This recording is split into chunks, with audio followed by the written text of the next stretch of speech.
Tomorrow. No. You'd be late, my friend. Give about 10 seconds.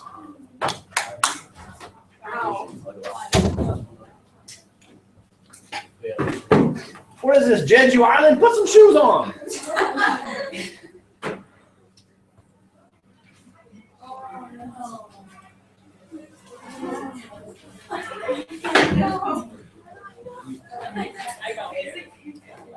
I actually feel so happy.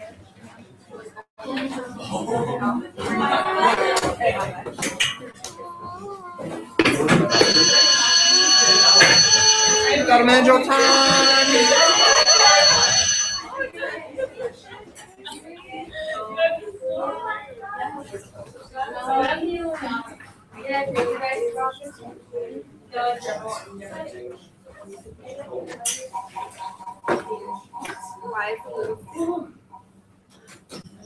Mel?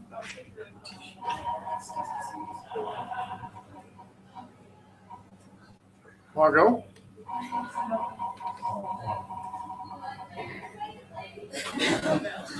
You can go twice. Good. I need to take that thing. Names fall off. Fee?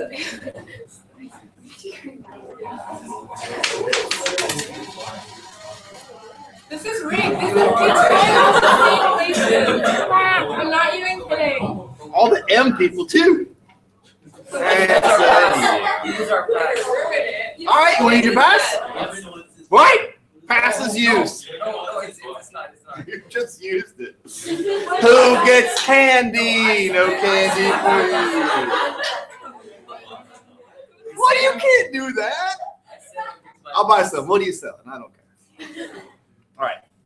Everybody else close computers except for those 4 people. The last one, and now you can't. You only stand up when you're ready to tell us your question. You watched that video. I told you to look at these paper 2 lens questions. If I just say paper 2 lens questions, you type that, it'll show up on your hard drive. If not, you know it's paper 2. Could have gone to the Japanese character section external assessment. Last person to stand up gets to do a commentary. First 3 people tell us their question. You do not stand up until you have your question, which was your homework. So all you do is open my question, and you should be standing right now unless you want to give us a commentary. Do not show them your question. You now have a commentary. Oh, well, you get candy. Girls, the numbers have now decreased. Last one to stand up gets to do a commentary. Oh, Mimi. Oh, she's definitely doing a commentary. We won't take her off for posterity's sake. Shh, don't tell me she's not going to be last. Just those people. I want to hear your homework. Stand up and tell us your homework. Soyun, what's your question?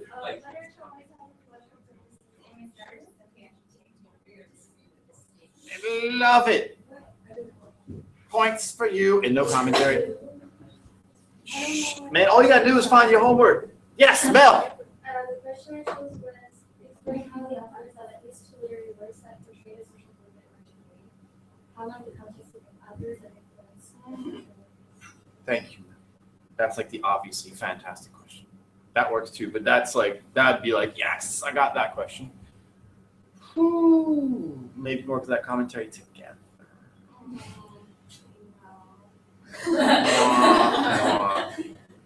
Did you say no? Yeah. All right, so you can do it yourself. Margot, Wait. you're exempt. Okay. She just voted you off her team. Okay.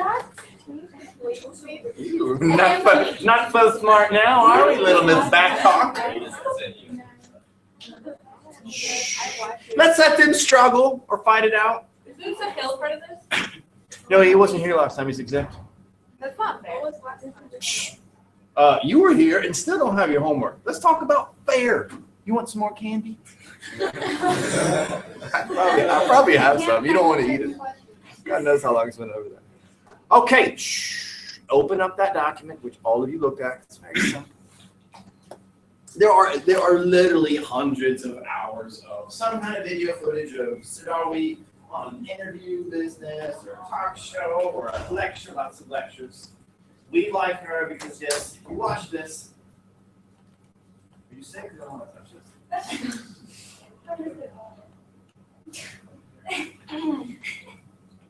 Thanks.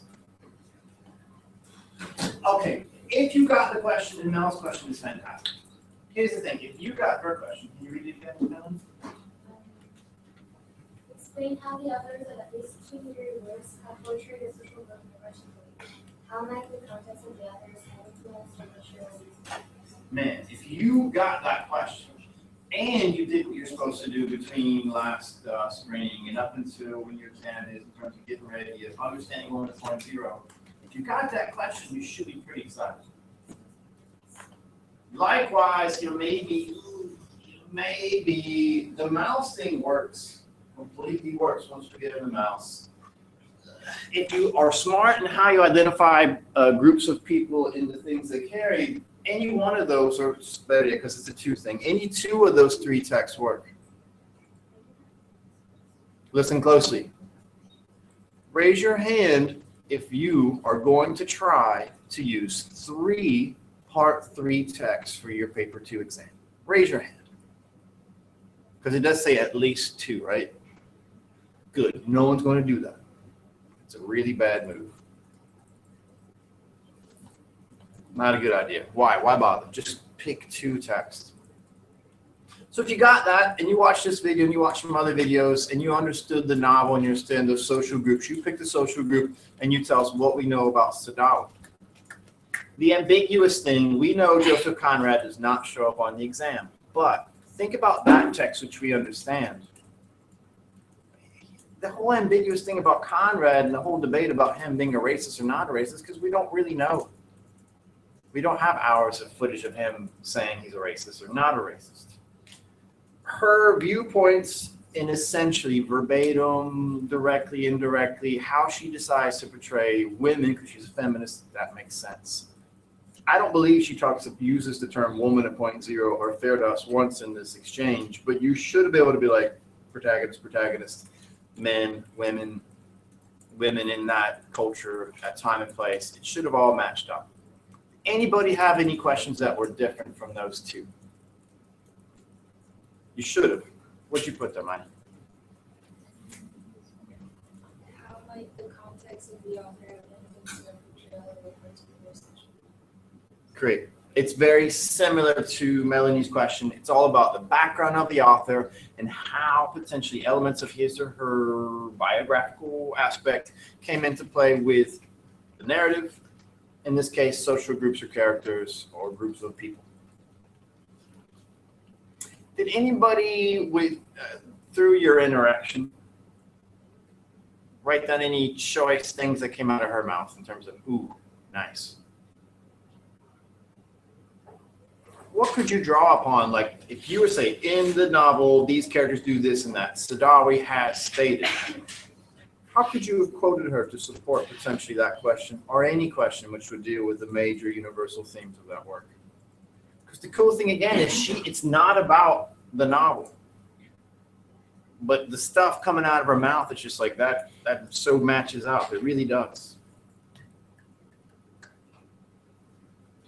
So when you interact with this stuff, those things are going to be very, very nice in terms of your exam paper 2 essay being a standard low 5 or whatever it's going to be versus, oh, I haven't seen this in the last 6 scripts I've just graded. Nobody's quoted the author. Maybe they quoted the text, but can you quote your author and things he or she said outside of the text? Nice. Can't argue with that, can you? What is the author's opinion or tone in reference to one of their groups of characters represented in their work? Author's quote directly relates to how this character is portrayed in the novel. Support from the novel, support from real life. Anybody else come up with a different question? Anybody write their own question? You now have 60 seconds to make sure, and I got yours, I don't need to hear it. I got yours, I don't need to hear it. I got yours, I don't need to hear it. Everybody else needs to post 60 seconds starting. Now, last name, first name, just copy and paste your question. If it makes sense, I don't need a justification into the grade 12 standard submission form. I just have a question. Just a question. I know it says that they're interaction. I really just want a question. It's cool. There's a lot of Las Vegas casino-like things with your exams. You go into these exams, we study things. They don't know what we study. And it's like that with lots of subjects in terms of psych, history. The question comes in, it's very open, your TOK essay the same way, right?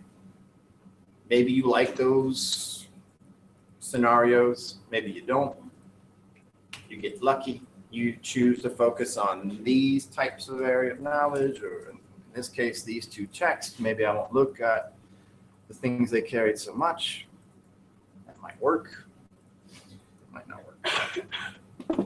Good, and we're done.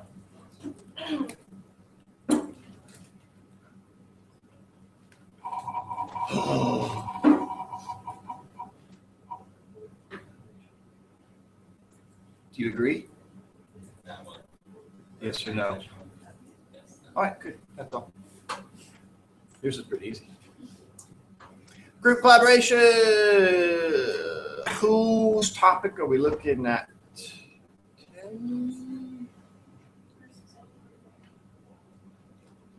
Who's going today? Oh. Somebody was originally going to be after that last. Somebody's going today. We already did. Just someone is. Yeah. Yes, they are, Philip. They are. Someone is going today, Philip.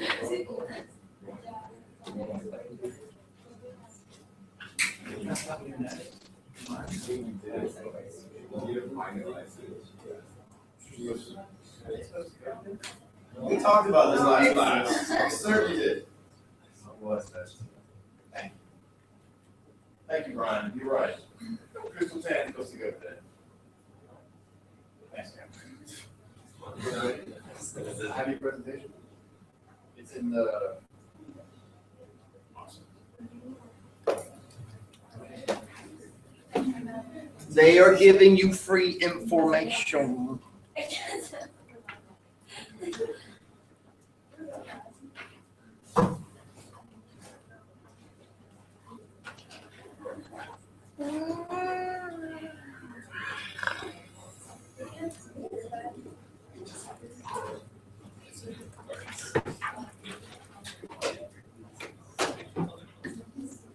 You don't want to sit there anymore?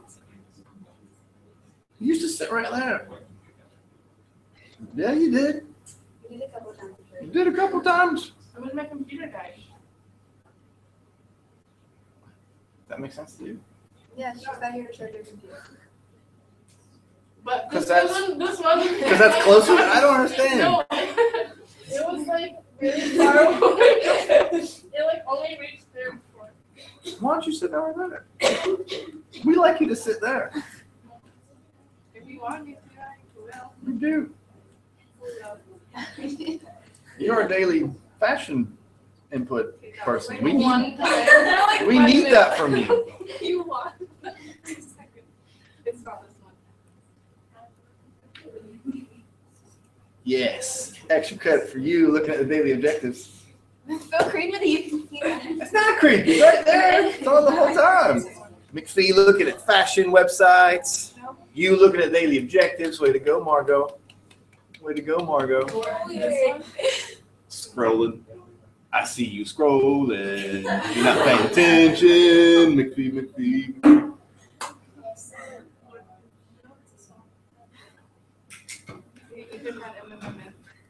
All right, girls, what's your topic today? Ooh, the IMOT.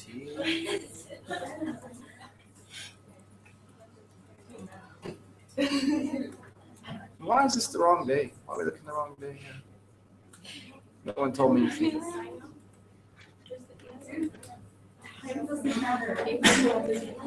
We'll go back to 2 in a minute. All right, girls, whenever you're ready. It's a proper presentation, FOA grade. The language component won't be there.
Girls, whenever you're ready.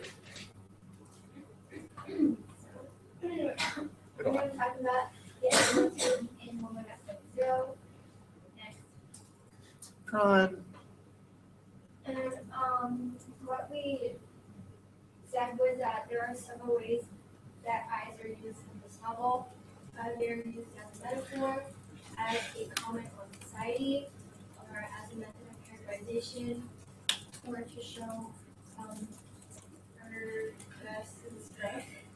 And why they are used this way is because they are used in order to enhance her view of marginalization and the importance of attaining respect as women.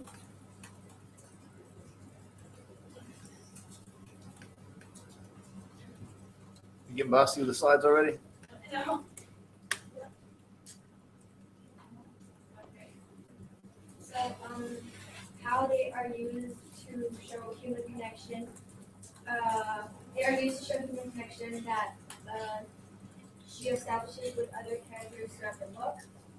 As we can see, she often judges people based on the connection she gives them when she sees their eyes. So in the beginning of the novel, she describes her mother's eyes as two rings of intense white around two circles of intense black. So through this, we can see that because it is her mother, she feels some sense of comfort in these eyes, in these types of eyes, and she carries this image of this certain eye with her all the time. So she uses this repetition of the eye description, to show the people with whom she feels comfortable and a connection with. So yeah, these types of eyes are a sign of love and acceptance for females.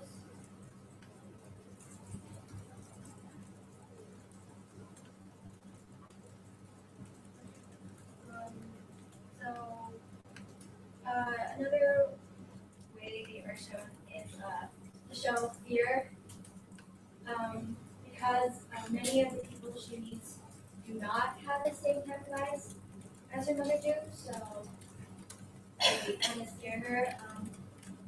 Example of a quote is when she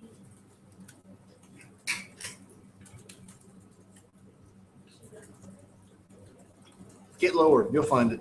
It's down there.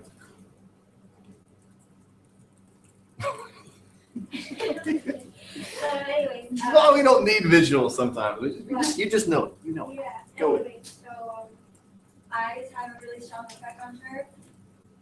Oh yeah, an example here is she says, a shudder passed through my body like the fear of death or like death itself. Because this type of eyes are unknown to Curtis, so it displays her fear of society and her hatred towards the men that objectify her or see her as a sexual object in which they can use.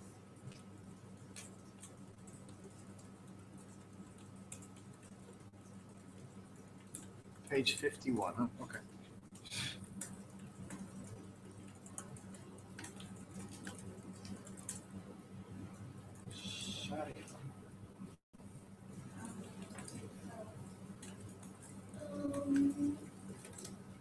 Another way that I would use it again is when she describes Sharifa. This is the only time that she met someone who does not have black eyes. A quote from page 64 is, "Black pimples in her eyes seem to have turned green." So what this shows is that it shows the uniqueness of this woman and how she did not conform to the traditional role as a woman. And another way she shows this theme is how Sharifa takes the role of a man as a pimp. Yeah, how she controls the work for her. So the eyes are a sign of prudence that Sharifa is safer and that she can be trusted.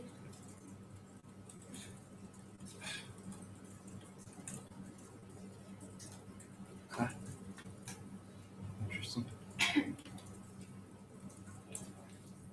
So basically, eyes in this are a representation of a person's personality.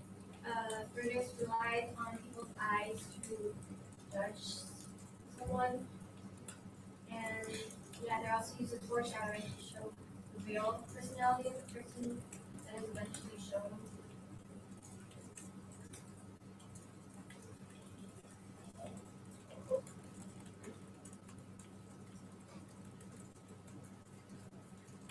It's awesome. Love you guys just writing all that stuff down. And unicorns are magic. So,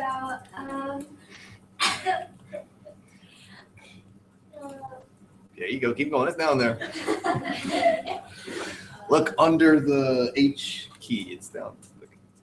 You'll find it. Alright, so another way eyes are used as characterization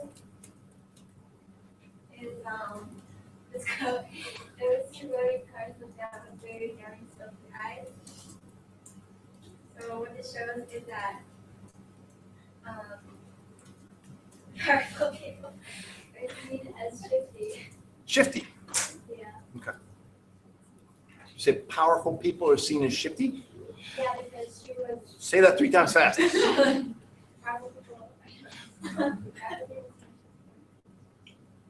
It's not easy. Another example is their faces pale, eyes full of design.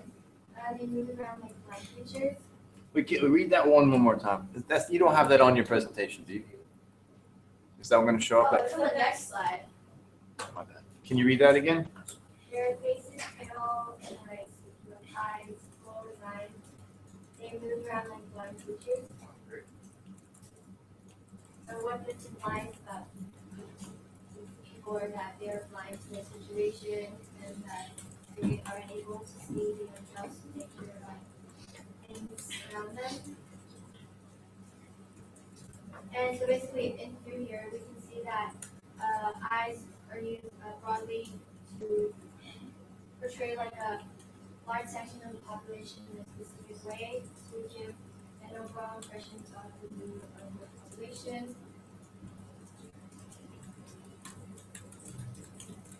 Is it windy time?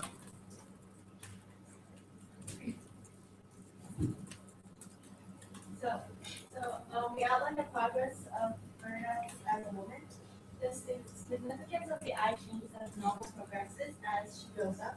And as a result of that, her view on life also changed. With the vision of sex in mind, the motif of pleasure, birth, and actual intercourse between a man and woman chronically break through specific events that act as milestones in her life. So first of all, as a child, she has her first sexual experience with a boy, Muhammad, in which she feels uncontrollable pleasure as he caresses her femininity with his hands. It is this very same memory of pleasure that comes up as she encounters further sexual experiences, both unwanted and wanted, from men that shaped her life as a girl, prostitute, and a woman.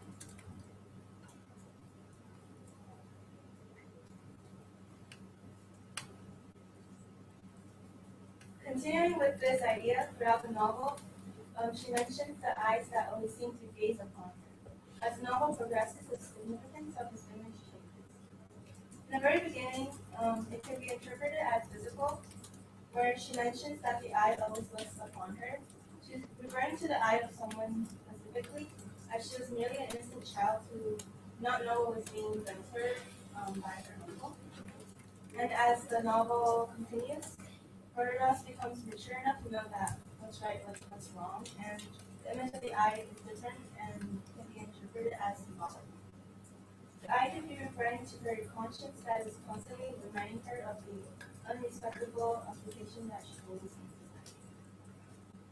So the constant repeating of the image of the eye during the time when she was a prostitute symbolizes her conscience that always seems to be there, which Verderos herself is always afraid of. Mm-hmm.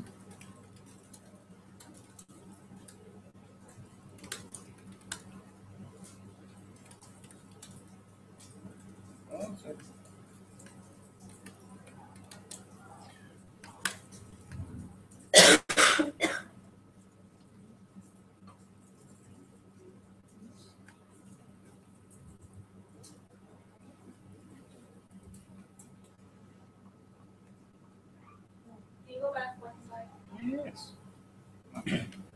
Strong slide advance. So repetition of the 2 rings of pure light, page 17, 29, 78, and some examples of eyes.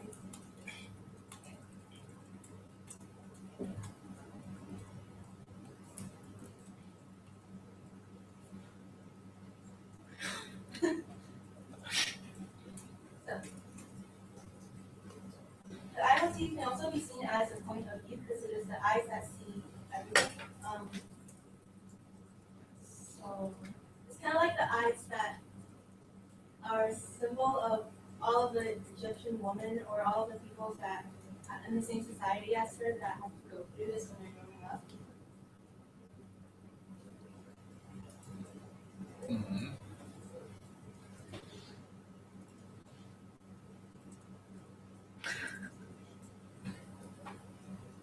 Yeah. Well, I'm not. It's my turn.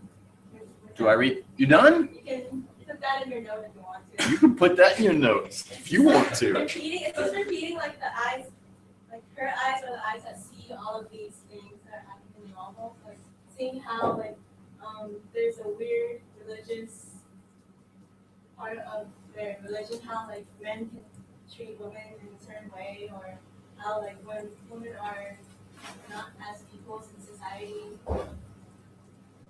Wow.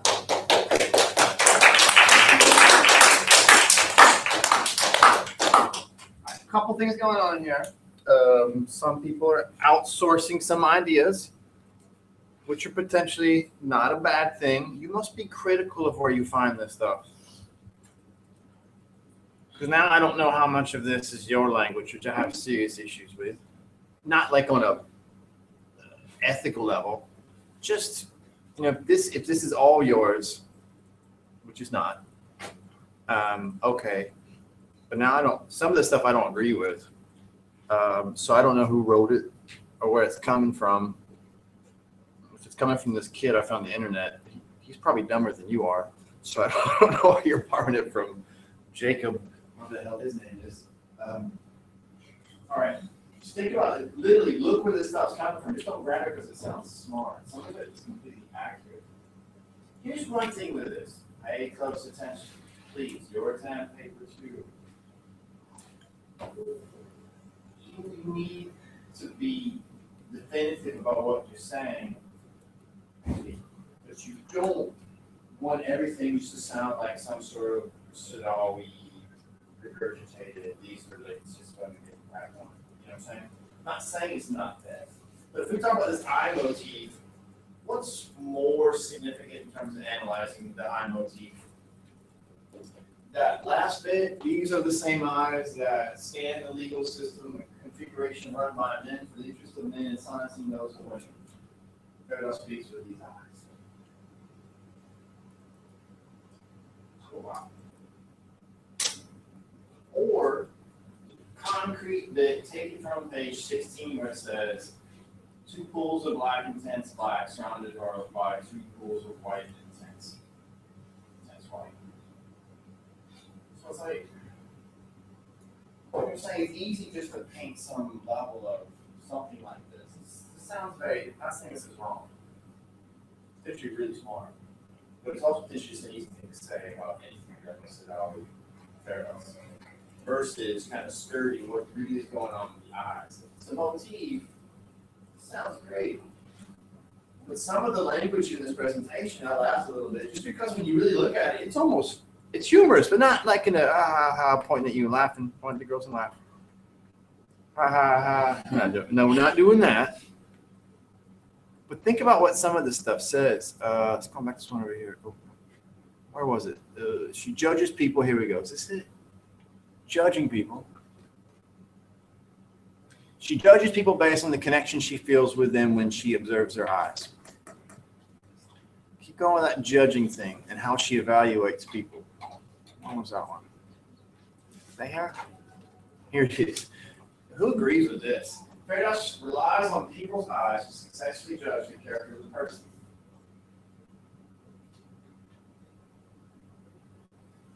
Who has issues with that still? And why? It's the teacher that you know, I can say that. Can you answer it? It's the opposite. Opposite of what? What's the word that doesn't really work there? Successful. I don't know how you define success. But that By You Me thing, that didn't turn out too fantastic for her. She didn't feel like that love with her mom either. So, Here's the thing, is that woman even her mother? That's what, I think we're missing that there. The whole I thing, she clearly said, I'm not even sure if that was my mom. So what does that mean? Literal or metaphorical? It's probably both. In terms of kids kind of being orphaned and not loved, and husbands maybe going through women. You know, you're not going to suit me if I get a new one. So maybe that woman, you think about how, in TOK stuff, in terms of memory and all that, you choose, and going back to Duffy as well, with remember your child as well, who's right and who's wrong, and how can you trust the memory, immature cognitive memory, and how people react to that, and how we end up refabricating truth to, or lack of truth, maybe false truth, to be something which we feel is true. So was that her mom? Probably. But if she was so horrible, wouldn't you kind of maybe try to pretend she isn't your mom? Or if you're so messed up and things are really bad for you and your mom's gone and now this other lady came in, there could be some logical confusion for a small child, even though she's not that small. Does that make sense? So the whole gray thing, it's the people she's looking at have this eye issue, but it's also some sort of self-reflecting commentary about perceiving people, what's true, and what my current status is in terms of reality. So there's all sorts of layers of literal and metaphorical. Don't forget the whole thing is literal. It's supposed to be based on somebody's real life, but then it's like not really this specific woman, therefore it's a composite sort of metaphor allegory. Look at the one below that. She also used as foreshadowing to show the real personality of the character. And these two don't work. If you're sizing somebody out saying, I know what you're all about, but I'm also saying that you're going to be horrible at the same time, they do not work together. You can't foreshadow somebody being the devil while you're allegedly successfully ascertaining the fact that they're going to be okay at the same time. They don't work. So, secondary thing, just in terms of presentation, think about your exam. The word choice you use in that introduction is going to make somebody very, or just like this, even though they're going to try to be objective and be like, it's just that one word. Somebody uses progress of fairness as a woman. I mean, you better define what that means. Because progress has this definitive connotation and it's positive. If you're going to take that hard leftist metaphorical stance that she's progressed because this is all they have, it's not really supposed to be a bit literal because, accepting death in a prison is not progress. If that's what you're going to choose, fine. There's other words you could have put in there. I completely know what you're saying, but we don't want to have this word seems to make sense, I'm just going to run with it. Be careful with these characters, especially something which is polemic, like, is this a good thing, is that a bad thing? If you're picking an essay which allows you to do that, how could this be interpreted by two different groups of people? I think she's successful, I think she's not successful, this group of people, that group of people. Then your thesis, which might have two parts, clearly say, some might view it as positive, positive, positive, then this word's acceptable. Some would view this as some sort of de-evolution of her original status as a young, smart girl with a lot of potential who lacks education and has some sort of hope. So you might call that loss of innocence. Okay. Anybody have anything to say they might not agree with this? Or this is like, okay, I hadn't thought about that. Because a bunch of you wrote all of this down.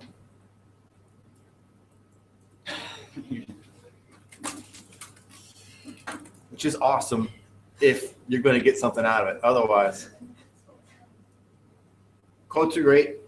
Two rings of pure white surrounded by two circles of intense black that looked out at me. Continued to gaze into them. The white seemed to turn even whiter into black, even blacker, as though light followed through them from some unknown magical source, which was neither on the earth nor in the heavens. Where the earth was enveloped in the cloak of night, and the heavens had no sun nor moon to give them light. Okay. Sounds pretty primordial. What's up with the black and the white? How does it sound as a way to describe someone's eyes? Pools of black. Nice. It could be good. Here it doesn't sound too good. It sounds very abstract. It does make it sound like a painting or some kind of cartoon. It's like deconstructing what someone's eyes really do, which is supposed to make the whole window to the soul. It's perfect, except we'll state that at some point. Because that's how you size someone up the most, is their eyes.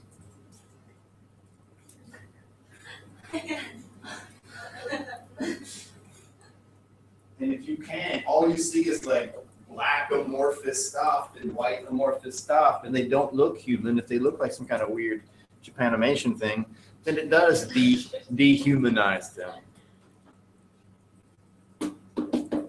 It does sound like an abstract painting. What's up with the intense aspect? Why that word? Intense white. Is this really, really white and really, really black? Maybe. Could have some sort of double meaning. Why intense? It's like black can't get any darker or it feels just black to just black. I like that. Yeah, it's almost like it's redundant, isn't it? Yeah, it's like Cool. Dark black. It's black. I like it. Smart. There's nothing in between. So maybe that is some sort of obviously related thing to severity, because we have severity. You're extremely down here, and this person's extremely over here. Could be women, men, social class, because all that's there. That works. There's nothing in between. No gray shades. Okay. And the whole intensity too. You know, if you look into somebody's eyes, they have intense eyes. Either they're really into something or they're always sort of stressed out. This might be the case. You need to go back and read the bit about the confusion between the mom, is my mom, and my dad being my dad. The literal and the metaphorical interpretations of that. Can anybody think of any characters you read in either grade 9 or grade 10 who might have some sort of eye thing? Who had pale eyes? And not like beautiful piercing blue eyes, but like pale. Grade 9, I think. Yeah, I think it's what it's called. They call it pale eyes. Anybody read of Mice and Men? Who had pale eyes? Lenny. There's nothing there. What's that? Perfect. Grade 8. You're in grade 8. Who might have had like, I think they were green. Who had like really dark, strangely green eyes? I don't think they were described as black. First off, how many people do you know with like really, really like green eyes? Like cat-like green eyes. I know one person. Like super cool, almost creepy, but really can't stop looking at them. green eyes. Didn't Simon have some weird, they're almost described as being black or green, or Simon had something going on with his eyes. So it's a standard convention in terms of that whole, you can be defined and sized up quickly with your eyes. We'll see that with lots of characters. Go back to the Sharifa thing. Is it a good thing that her eyes are green? Yeah. Well, Ugh, see what I'm saying? They're different. She is different. Maybe not necessarily in a good way, because that's probably she's a product of her environment. But she is different. And that entices Ferdos to be attracted to that difference. Whether you can argue it being a good choice in life or a bad choice in life, it was the only choice apparently she had. Can we read that bit again, girls, about how we described Sharifa's eyes? Where were they? Show me where those were. Green, green, green. Here. It says, the black pupils in her eyes seem to have turned green. So are they green or are they not green? There's that whole, we don't really know. We can't really take what she's saying for face value. But the verb choice there, that sort of turn, supports her being different. She was this, just like the rest of the people with the black eyes, which is perfectly what they have, if you want to argue that. But does anybody really have black pupils? You might know somebody who seems pretty close, and they might be like that green-eyed person. It's like, wow. But the black-eyed, one, it reads better from a literary standpoint versus brown. Black has a very heavy connotation.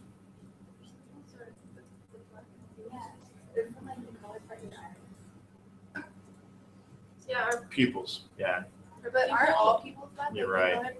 Yeah, so like I read it wrong. pupils can't turn green. That'd be creepy. So that's even creepier. Yeah, it's super creepy. Good point. That's like feline stuff. So, like everyone has like the Or black. goats with the What is the other part of the creepy.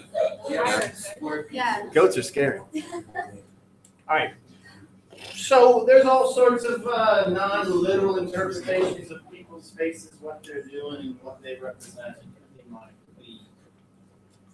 Think a lot about this with that. We remember your childhood well.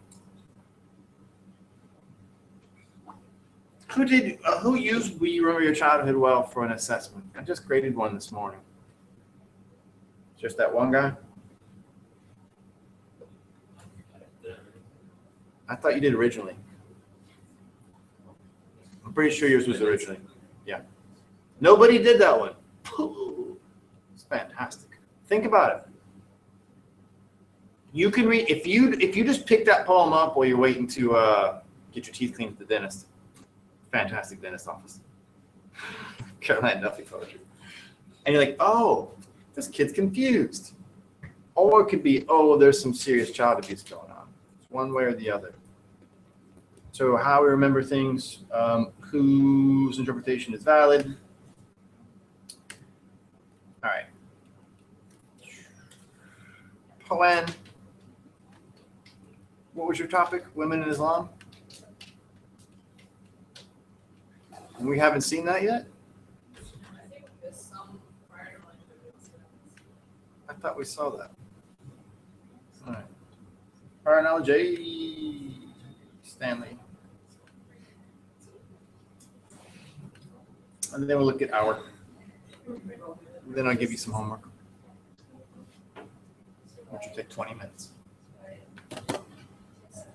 You can turn it off.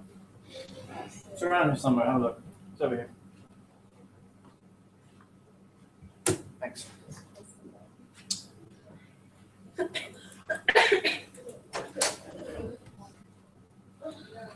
You have a picture? Can I get the bathroom? That's really cool. No, I haven't been able to. Do I sound weird? I don't look like.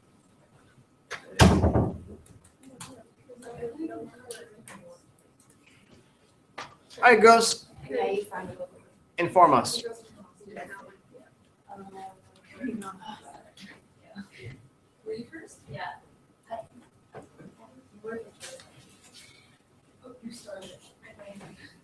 one slide. I like good. 2, 4, 6, 3 of you, so 2 triangle points each. You know what? Maybe it's Shall I do the first two? Let's just read these ourselves. so. You already do it, so start reading to us. Yeah, read to us. Yeah. In the book, women are expected to Please let everybody. Choral reading. 1, 2, 3. In the book, women are expected to be obedient, quiet, and submissive towards their husbands. The gender inequality described in the book is a reflection of reality. That's slow read back. Go ahead there, ma'am. So when we looked at women in Islam, a lot of the laws and the regulations that women have to abide by are from the actual Islamic holy text, which is the Al-Quran. And the Al-Quran is actually interpreted by the religious leaders, and they're often men. So, and the specific passage that we present from the Quran, the yellow parts are the most important parts. They interpret women as their men are maintainers of women, and good women are expected to be obedient and guarded, and men are allowed to admonish them and lead them and love in the sleeping place and feed them. So these are all key aspects that we also see in Sadawi's woman.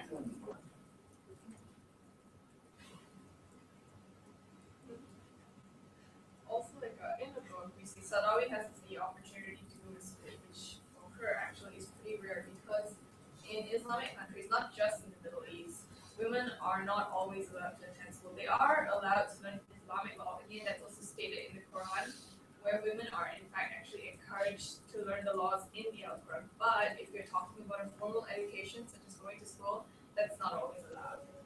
I mean, it varies from location to location, but it does exist. And as for work, they are allowed to work, but most of their benefits are not equal. They're obviously paid less and treated not as well, given less respect.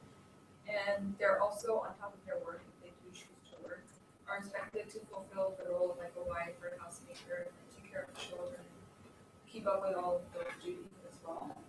And as for marriage, women are not permitted to divorce their husbands under any condition. And well, of course, we know that they can have multiple wives, as we see. And girls are usually married off at a really young age for a dowry, because their parents give money in exchange for something. Believe it or not, there are reported cases where children as young as 7 are actually married off to people as old as Yes.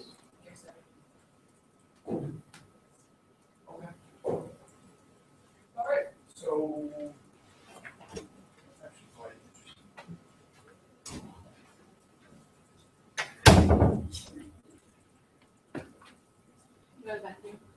We need a pass. Is what we need. Very large pass. Loss of innocence. All right, Crystal, it's you. When do you got a bathroom pass? You gonna read that to us? Damn. So, in literature, loss of innocence denotes a loss of qualities associated with childhood, such as a lack of experience, judgment, and exposure of someone who was innocent to things such as death, poverty, disease, and other concepts that children are not familiar with. It means the character undergoes an experience that changes the way the character views the world. Shouldn't be news to most of us.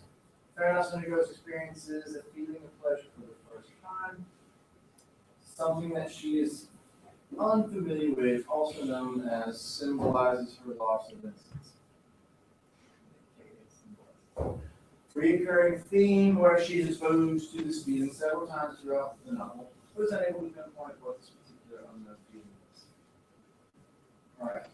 I think what I wanted, and this is all completely correct, what I wanted to get at with this loss of innocence thing is We have like the spiritual loss of innocence. Here we got some physical loss of innocence, emotional, all of that. So in terms of this being a theme, because you might get a question, talk about how is a theme such as power, represented in at least 2 of the works you've read in part 3, loss of innocence works. Certainly works with the things they carried, and it certainly works with Woman at Point Zero. How you interpret that in this can be very superficial, like, just some sort of physical business, or it could be quite deep.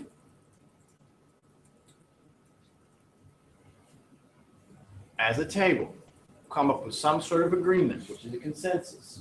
You tell us the most drastic example of loss of innocence. How else it always? Woman at Point Zero. Got about a minute. You can work by yourself or join any other table.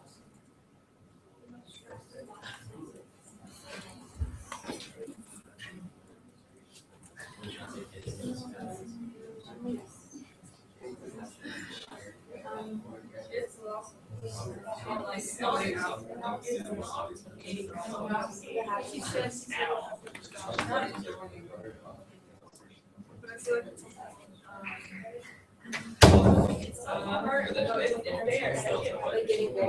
what she did was like, no. I mean, it's always gets that she like she understands it, but then she's like she's still innocent because she doesn't know what's happening.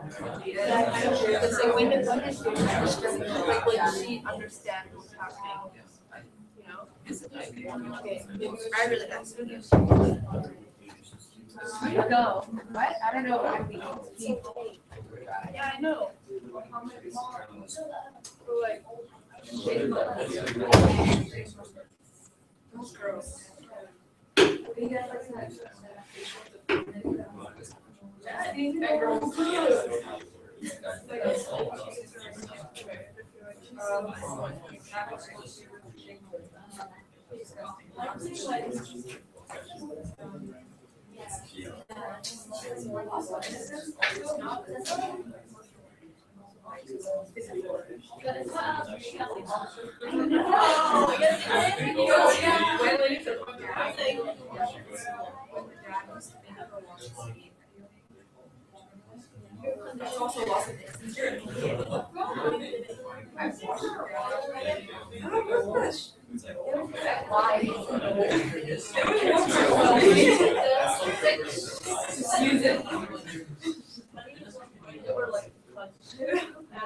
Like just stand in the shower and like brush it off.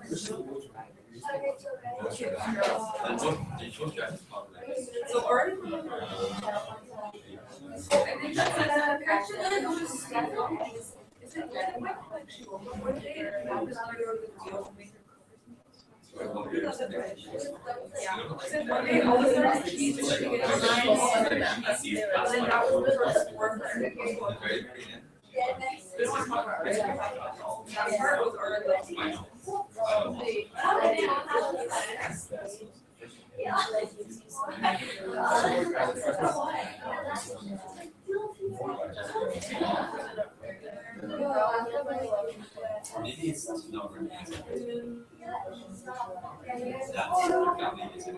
is it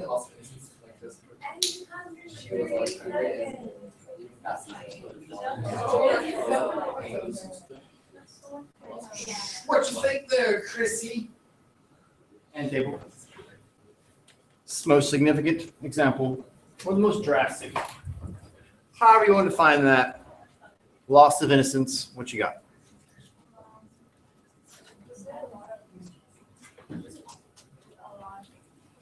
Which one? Which one? Come to a consensus. We said a lot of things. Like when? Good. Like when? Like? I like that. Getting warmed up. How was that, Phil? The guy, not good for your exam. That Muslim dude, not cool. He's like, no, I want higher. Your table agreed on that. Phil says no. When she first says that all men are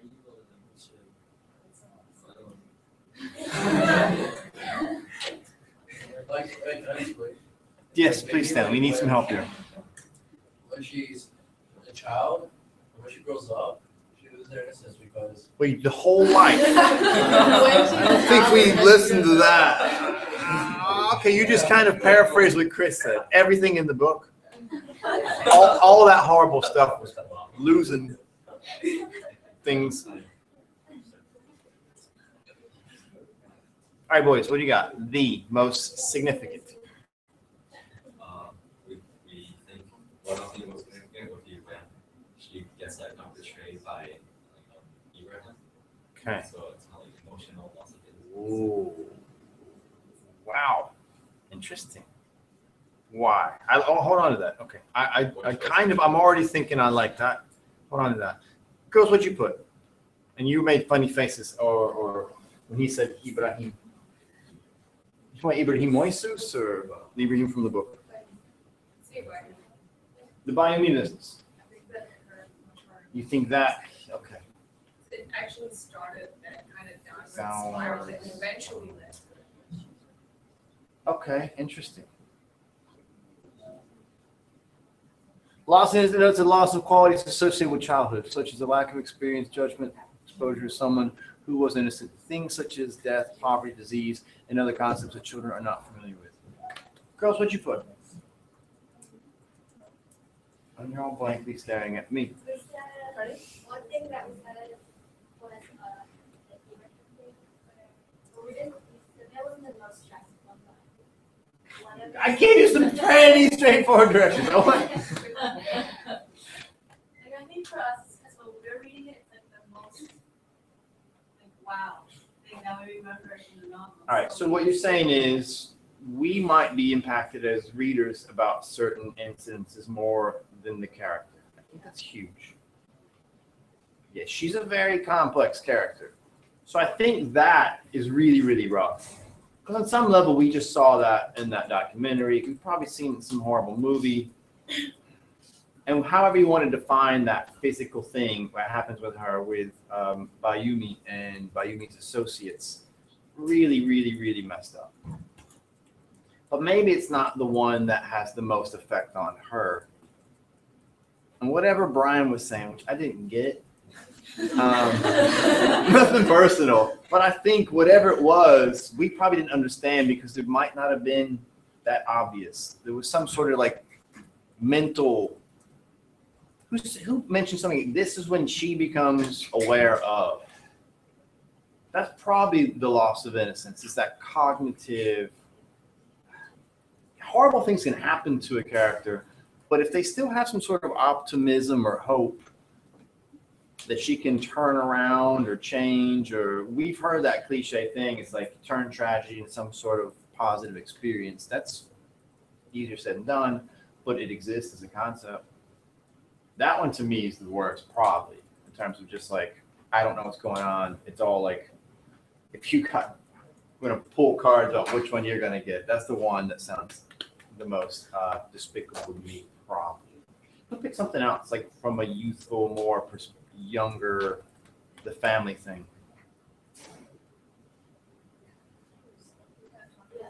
It's a tough call with that. The whole, when a child, because that's it.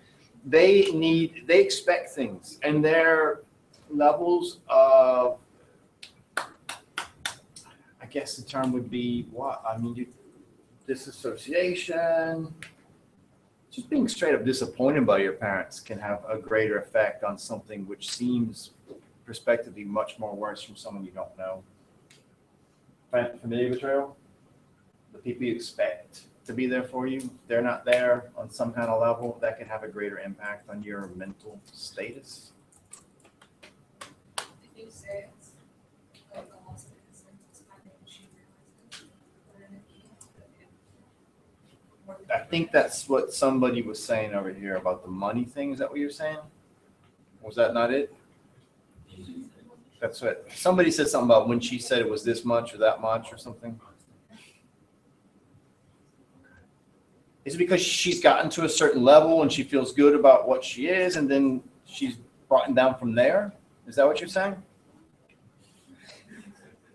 And that's the cool thing. It's like you might argue, well, she's just a little kid. She doesn't really know. Maybe compared to other things, it's not so bad. But here, her mindset's completely over here. We don't think it is because we still see her as being a prostitute and this can't be that good. But maybe that's her, like, not happiest, but her most forthright or sound or what have you. And then anything after that brings you down even farther. So it's a very debatable thing. What I'm trying to get at is if that's your theme in here, you have many ways to approach it. Be very clear about how you define it. Mental, right? Familiar betrayal, expectations. Right? Her transformation to this is compounded by this introduction of this loss, disappointment, or setback. Okay, one more. We gotta move on. We got stuff to do. Oh, we got all this? She met a guy, Muhammad Adin, and we got all that. Martin, not today. All right, read it. Oh, I already did that. Thought that was pretty good. Better than the other class, much better. In the slides. Did I miss yours? Yeah. Sorry. Oh, the. Okay. Yeah, real quick. In the meantime, you got some homework here. Be very careful with these directions. Some of you will struggle. You only have 20 minutes with your homework and no more. That's it. Take this home. Open it up. As soon as you open it up, you have 20 minutes. Just 20 minutes. How will we know, Criddleton, that you're not going to go to Joseph's Blogspot again and steal all his work from 2006? How do we know you're not going to do that? We do. Your 20 minutes will be documented. So when we get on SP Media on Thursday, we will put, and it says it's tagged on there somewhere. What'd you say? Would you call me a idiot? What'd you call me? Idiot. So this is why I said you're going to struggle. I don't know what kind of apparatus you're using. If you're using your phone and you can actually put it into some kind of tripod or duct tape or whatever you got, all I know is you try to get as comfortable as you can. I don't need your little sister holding your computer like this the whole time. It's not ideal. Yeah, I don't need like Bigfoot amorphous kind of. That thing needs to be stationary. Now listen closely. It is not some kind of 70s Bob Ross painting thing. We're not be like, oh, that's pretty. You talk us through the whole process. So it's mental. Like if you're actually doing it, metaphor, this is that. We want to hear all the crazy things going on in your head. 2.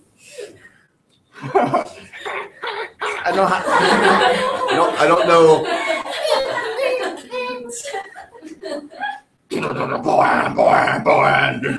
Must get all 7. Don't want to hear all that. But in terms of your annotation, you tell us literally, we want to hear it all. Nothing goes on this piece of paper which isn't stated. And if you have to talk us through it, like I'm putting this stuff on the side because I know I need to have a checklist for these words. But what's going to happen is set up your camera, set up where you're going to do this, make sure that works, pull this thing back. Don't look at it ahead of time. I don't need you to look it up. I need a proper annotation. I don't need you to go find this stuff and slap it on top of here. I don't, literally, because it's not. With the commentary thing you did today, okay. I was really looking at your process and your level of comfort going from topic to topic and thesis statement, this and that. So if you had some external information, it still didn't mean your actual commentary was fluid. Because we're looking at annotation skills. 1, how you go about it, how you organize this stuff. Can you do it properly in 20 minutes? Does it make sense to you? And what is your thought process? Literally, you know what you could do. You could just come back with a bunch of colors and this and that and throw up a highlight over here and write metaphor over the damn thing. And I'd be like, it's pretty good. You need to talk us through the process and to justify what you're marking, why you underline this, why do you underline things, why do you circle things? Does that work for you? You got 20 minutes. Aren't you in the Stuco Executive Council? Fairly trustworthy, aren't you?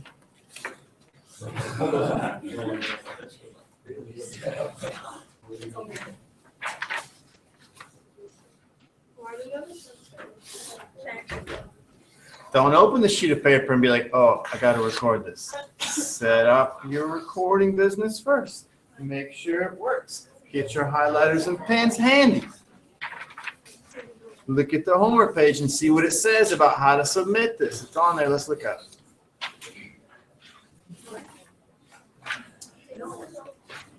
So, first thing on Thursday, because we have one.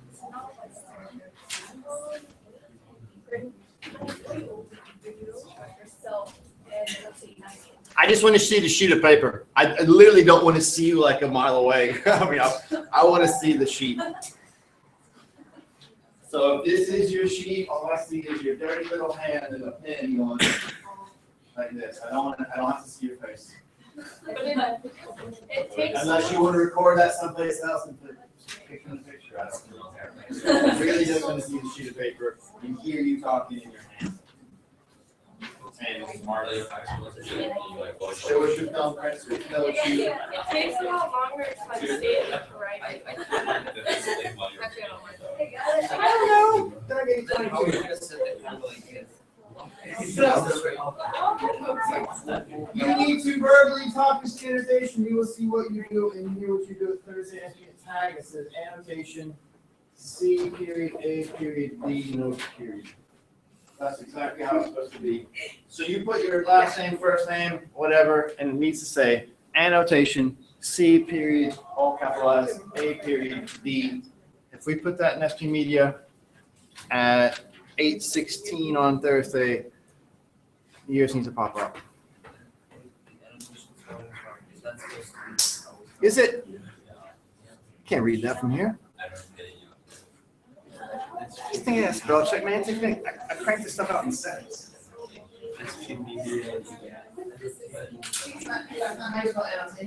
No, yeah, that's how, Wait, that's not how you spell annotation. that's how you spell it. That's not, it is how you spell annotation.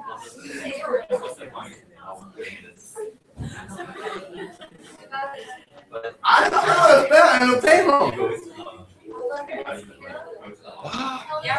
Yeah, right. High school, pardon for interrupting class, couple Tommy gun.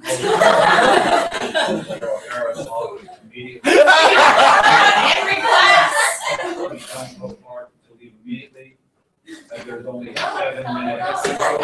Better hurry up, buddy. Don't make that guy angry. Bring your stuff.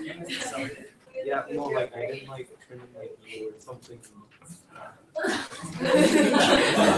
You know where his office is, right? Yeah. All right, hurry up. Second floor. You got 6 minutes now. Don't make the man angry. He's large.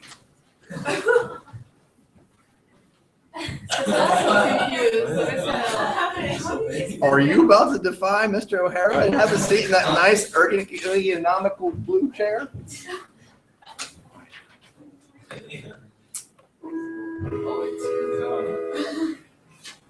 Attention high school, pardon for interrupting class, couple Tommy gun Ho Park. Mr. O'Hara's office immediately. I didn't know that wasn't supposed to go off again. I really thought maybe that was him for a second. All right, Tommy, you're a brave man. Take it, stand.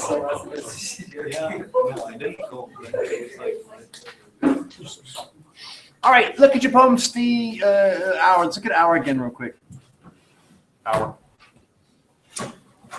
We had a couple of commentaries. Not bad. Content-wise, it was okay. There's a few things I wanted to talk about with this poem, which maybe we didn't get to 100%, or maybe we did in the class, but it wouldn't be bad. Look at it real quick. Lost times better than a single hour. Here's the thing. So I got a whole lot of precious. I will tell you this. These poems are super easy to justify something. They are. I'm not saying they're simplistic or anything or elementary. But there's two things we're doing here. We're pick and poems, which one we can get. They are modern in context, and the author is still around. Tons of stuff out there which is supposed to help you understand.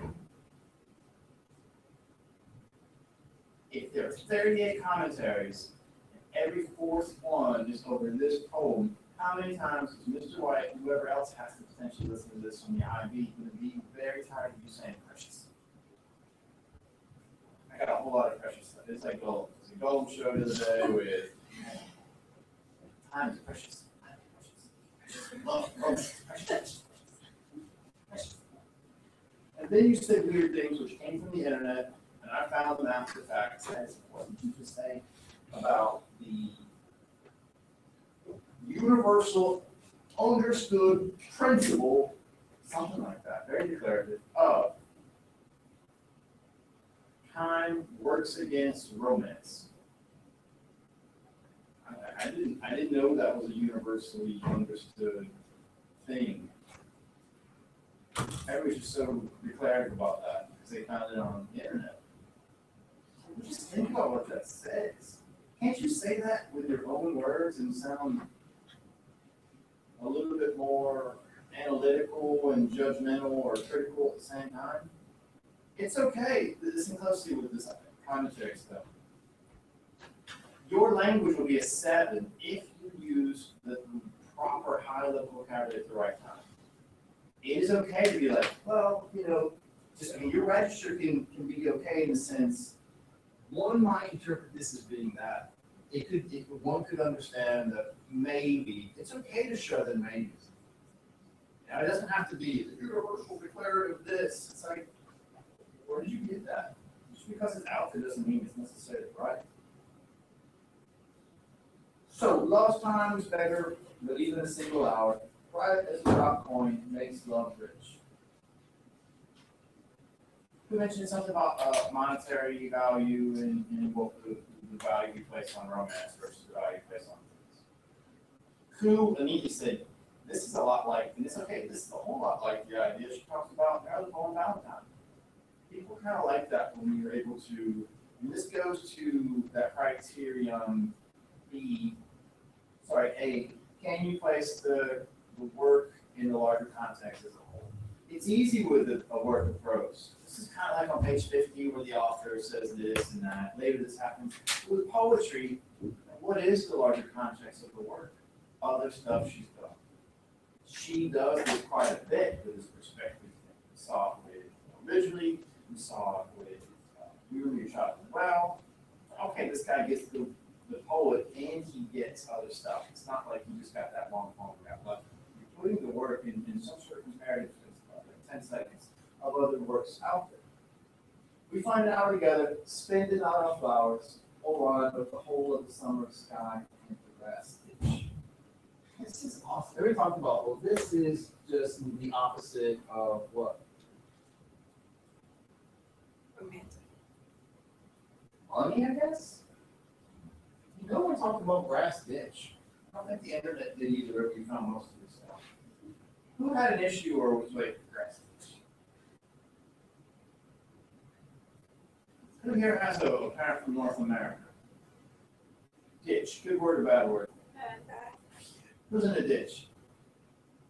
I found what in the ditch? Mark, good. I don't know.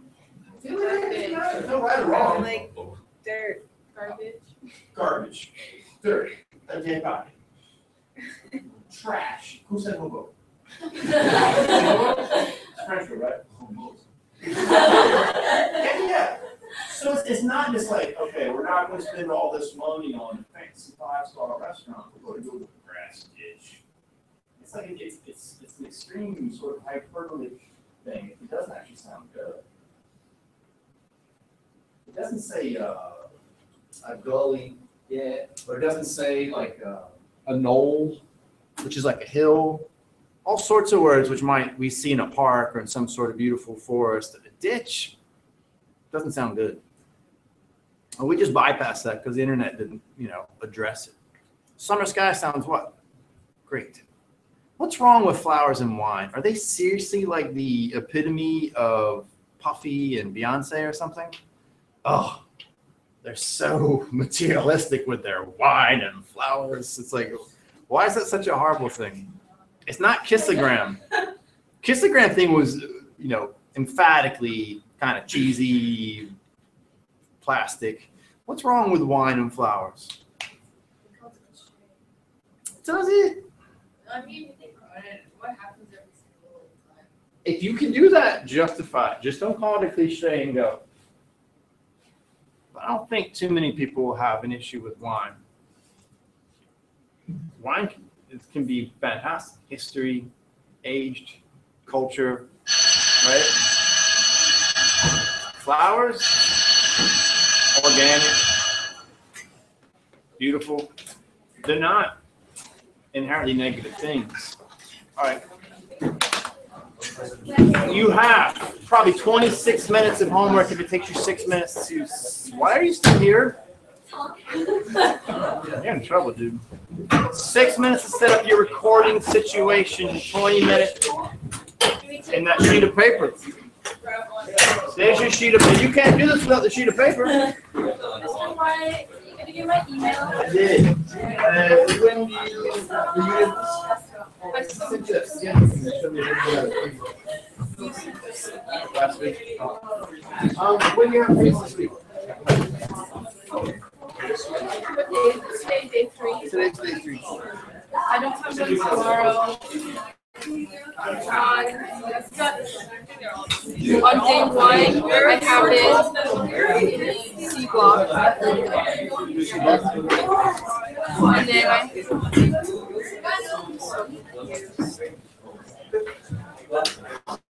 already submitted it though. That's fine. Wait, when do you read them?